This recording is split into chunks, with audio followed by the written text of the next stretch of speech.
Remember Me by Elope to the Sea on AO3. Episode 4, Chapter 3, The Power Only Some Can Wield. Todoroki stepped out of the bathroom to find his eyes meeting ones he knew all too well. "It's you," he said, looking down to the boy from the convenience store. "Ah, Todoroki," the boy said, excited to see him. "I wanted to see you. You did an amazing job in the obstacle race." "You were watching." Todoroki rested his waist against the wall of the corridor. The boy did the same thing. "Yes, my best friends got me tickets." The smile the boy had on was the same one from the convenience store, innocent and wide, as if staring at the future with bright colors. "It's such a nice day, don't you think?" Todoroki watched as the boy looked over to the sky, blue and wide, almost infinite. "I guess so," Todoroki said, shrugging. "Hey, can I ask you a question?" the boy asked. Todoroki didn't say he agreed, but he didn't negate it either, so the boy talked. "Why don't you use your left side?" He said it with a bit of caution. Todoroki saw the pure curiosity in the boy's eyes. He opened his mouth. "You!" Ochako stopped mid-track at the venom-filled voice that was directed towards her. She turned around and smiled brightly. "Oh, Pinky! Congrats on getting on the finals." Uraraka cheered from the line from the snacks, making Iida look. "You know her?" Iida asked, turning slightly to see the ferocious pink girl glaring at them. "Something like that," she said with an innocent smile. "You remember our last mission? She was there." Oh. Iida didn't bother to remember his enemies' faces, so the girl was a complete stranger to him. "Wanna chat, Pinky?" Uraraka left Iida in line, even after he complained. "Chat? Are you stupid? I won't ever forgive you for hurting my friends. Kaminari's in the hospital because of you. It was his dream to be here." The girl was completely ferocious, while Ochako just stared. "Well, he's alive, isn't he?" Ochako shrugged. "We could have killed him if we wanted to." "You heroes lover will pay!" she yelled, and everyone turned to him.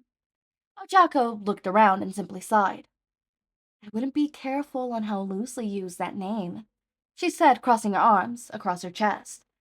"There might be a lot of pro heroes here, but there's also a lot of kids. Chaos will be for sure if you expose us, and these silly games of yours will be over. Not to mention that people will get hurt if you suddenly announce we're here, and all the pros start an open fire. That's without taking into account our own actions. If I were you, I would tone it down." The girl was glaring, but seemed to be smart enough to run the numbers inside her head. Eventually, she yelled again. "That's right! I hate those villains, whoever they are!" Everyone's heads turned away, and Ochako smiled. "You see? You're actually really smart. You filthy villains!" She seemed to be ready to attack, but Ochako tissed. "We're not villains, Pinky. Of that I can assure you," Ochako said, winking towards the girl. "We're just here to enjoy the sports festival. We don't want to draw attention." "The hell you are." She took a step forward. "A villain's a villain. They do evil stuff, and it's my job to stop them as a hero." "There you go again with us being villains," Ochako said, exasperated. "We don't really like that word, you know. Society is giving you a black and white view of what's good and evil. But here we are, the hero lovers, to prove it isn't." "So what? You're not villain? Are you heroes?" the girl said in a mocking tone. "We prefer the term anti-heroes," Ochako said, giving the girl a bright smile. "Not heroes, not villains. More like something in between." Oh. Izuku wasn't sure what to say aside from that. Todoroki had just told him his story, and something inside of him began moving. In the past, he had been able to help his friends by offering them a hand, trying to solve their problems and make the best of the situation. But that was before everything had happened, before his head hurt every time he thought, and when he could sleep at night without waking up to the screaming in his head. Now he felt powerless to help the person in front of him, and more than anything, he didn't know what to say because he felt as trapped as Todoroki did. Something in his story resonated deeply within him, as he hid his own bandages and scars on his left hand. "I will win this thing without my father's powers," he said, covering his left eye with his hand. Izuku felt like screaming, as he saw how incredibly sad Todoroki's eyes were. "I don't think that's the answer," Izuku said, raising his head a little by little. "Everyone is fighting with all they have. You won't win if you don't use your full potential." "I can, and I will," Todoroki said. "No," Izuku insisted, eyes darting. "How can you expect to beat others with half your power? You couldn't beat me, even if I didn't use my quirk." "If you don't use it, I could still beat you," Todoroki said, not believing Izuku. "Want to give it a try?" Izuku asked, but he already knew the answer. Before he had even said anything else, ice began creeping towards him. Without losing a second, he jumped into the air to avoid it. An icicle sprouted, and he simply kicked them. "You should have told me you were starting." Todoroki didn't say a thing, but kept fighting. He used his eyes to try and corner the boy, but was fast enough to dodge them. The boy quickly evaded any possible attack Todoroki had thought, and for the first time he realized the horrifying truth of what his classmates had said. It's almost as if they could read your mind. "Checkmate," the boy said. He was standing right in front of Todoroki, his arms stretched out, with a gun in his head. His eyes were cold, and Todoroki felt his sweat running down his back. "If I wanted, I could pull the trigger, and you would be dead." Todoroki stared. He wasn't even sure what had happened the last few seconds, and his mind was working 100 miles per hour, trying to make sense of what was happening. The boy's eyes softened, and his voice was gentle once again. "You can become an amazing hero, Todoroki," he said, putting the gun down. "Blood does not bind you." The boy kneeled in front of Todoroki, taking his face in his hands. "It's your power," softly Izuku said, his eyes beaming when Todoroki's left flames started burning alive. "You can become a hero. The best hero." Izuku got into his fighting stance, ready to begin. "Ochako." Suddenly teasing the pink girl seemed the least important thing in the world. "Deku?" she whispered, turning around. "I'm sorry, Pinky, but I need to go." "Hey, come back here!" the girl yelled, but it fell to deaf ears. Just before she completely disappeared, she managed to catch a glimpse of her ears, hidden behind her hair. There was something metallic attached to it. "See you later," the girl waved as she ran, and Mina was left there, staring. Izuku was on the floor, staring up to see Todoroki, who was standing above him. Izuku had his gun in hand, stretched towards Todoroki. They were both incredibly beat up and tired. Nevertheless, Izuku smiled. Todoroki had used his flames, had felt a swell of pride in his heart. Bang! Izuku laughed as he pulled the trigger. Todoroki tried to jump out of the target's direction, just to find out he didn't need it. A small white flag popped out, and behind it, he could see the boy smiling. "Of course it isn't loaded, silly." Izuku rested his hands and saw the sky once again. "Let's agree it's a tie, shall we?" "Sounds fair," Todoroki said, dropping next to Izuku. He let out a huge sigh while Izuku grinned at the sky. At least until Izuku felt a sudden pain in his head. "Maybe I overdid it," he said, with a dry laugh. He tried to get up, but the pain just kept coming back. "It hurts." "Hey, are you okay?" Todoroki asked, worried. He tried to see if the boy was hurting anywhere else, but the boy didn't let him. "It's just a headache." He tried to reassure Todoroki he was okay, despite the fact that he wasn't. "It's normal. I bet it happens to you after thinking a lot. It's just enhanced." That was an understatement. Izuku couldn't move from the pain. Images that didn't quite make sense began flashing behind his eyelids, and he felt like crying. "Deku!" Ochako screamed, and Izuku turned to see her. He had called for her just when the fight was beginning to end. He was glad she had come after the battle was over. "Sorry, Ochako, I think I overdid it." He tried to make her feel better, but even behind the pink frames of her glasses, he could see her tears and worried look. His face dropped. "Sorry."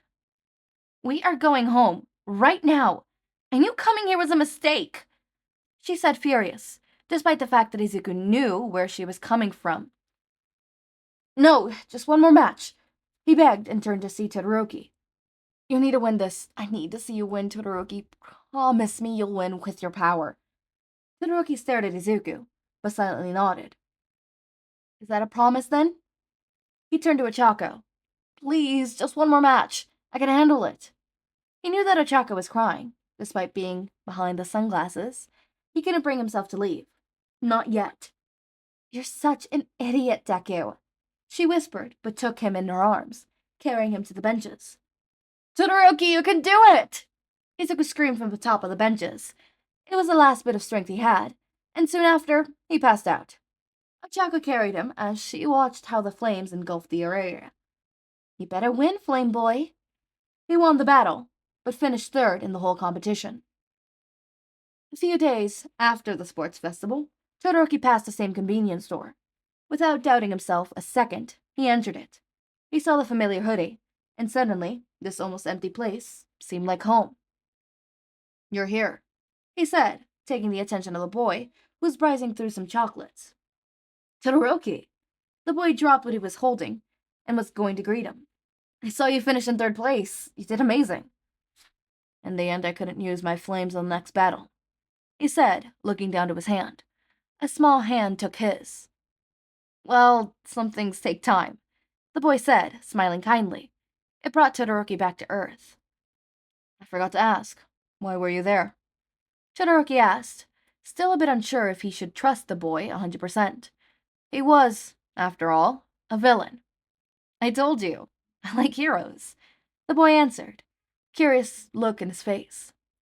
"You like heroes despite being a villain yourself?"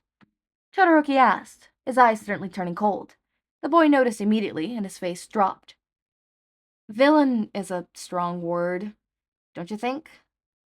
He tried to smile, but what Todoroki had told him seemed to be hurting him more than he let on. "So you're not a villain?" Todoroki asked. "Would you believe me if I told you I'm not?" Todoroki wondered what exactly made him answer what he did, but it most likely had to do with the nervous way the boy pulled the cords of his hoodie and stared at his feet. "I'll believe you if you tell the truth," Todoroki instead said, looking him straight in the eyes. "I don't want to hurt anyone," the boy said. His lips were trembling, and his eyes filled with tears. He looked scared. Todoroki had never seen a villain who was scared. "You hurt my classmates and my teachers." "I needed to!" he suddenly yelled. Todoroki was surprised by this. The boy had never raised his voice. He looked desperate, tears falling through his cheeks. "I needed to. Promise I didn't want to hurt anyone." At this point, Todoroki couldn't find the heart not to believe him. In the battlefield, he had seen the hero lovers. They were cold-hearted, bloodthirsty, and capable of ending a normal hero in the matter of seconds. But this boy... "Okay." Todoroki closed his eyes and sighed. "I believe you." When Todoroki opened his eyes again, he saw a bright smile. The boy looked at him with hope-filled eyes as he wiped away his tears. "Thank you," he said. "You're the first hero to believe in me." "You're the first person to believe in me." The boy simply laughed and took a candy bar. "Your friend," Todoroki said, as the boy paid for various kinds of candies and chocolate milk. "She called you something." "Well, I do have a name," the boy said with a laugh. "You just never asked." "She called you Deku." Todoroki recalled, and the boy grimaced. "That's not really my name," he said, a bit nervous. "My name is Izuku. You can call me that if you want." "Izuku." Todoroki tried the name in his tongue and smiled. He liked how it felt. "Want to eat at the corner of the store again?" Izuku asked, smiling. "That sounds perfect." Okay, so... this is really interesting. What is the next chapter called? Wait, hold up. There was an author notes. That was really interesting. Here are more clues. Feel free to keep trying. Next chapter I will reveal it. Oh, Izuku's quirk. No one has actually managed to find out Izuku's quirk. I read every single one of the comments, and I wanted to chat about them, but was afraid you would end up discovering what his quirk is if I said something. Interesting. The next chapter is called Try Not to Break. With Bakugo's kidnapped, brace yourself for the beginning. Okay, in regards to Izuku's quirk, pause for a second. I will say this before.